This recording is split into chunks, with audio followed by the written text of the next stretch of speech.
We're already working with so many of the fastest growing companies based in Europe. We think about companies like 11 Labs to great companies started by European founders like Stripe and Vercel. And I would say Europe is having a moment, and we want to be there for it and bring so much of what we brought to American companies to the companies operating in that region. What is the competitive landscape like for you in Europe, and how is it different to in the US? So like in America, and correct me if I'm wrong, but you go up against kind of the big banks. Is that the same in Europe, or is it a different industry there?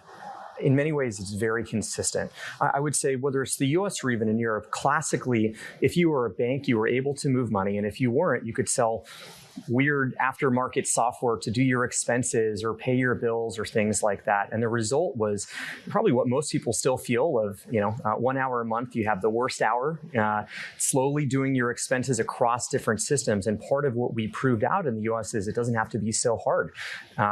We've created cards where you tap them and your expense report is done for you, your books are closed for you. And the result is that companies spend less. The average business spends about 5% less. And the average business on Ramp grew last year by about 16%, which is multiple times the US average. And so just as we've brought this to the US, we want to bring that same innovation and more to the great companies being built and operated out of Europe. It's a global world. It's a funny thing to say, but many of your customers or clients, right, they would have a footprint operationally in different jurisdictions like the US and Europe.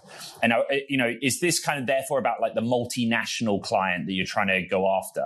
It's a bit of both. I mean, so for today, let's say you're a multinational leader like a Shopify or like a CBRE. You can issue cards today locally and make payments all around the world, in Europe, in Asia, in Latin America, you name it, Ramp is able to do that. But part of what this acquisition brings is the capabilities to serve European headquartered or based companies without operations in the United States. And so they're able to benefit from that same global infrastructure, but it really allows us to reach a much larger market.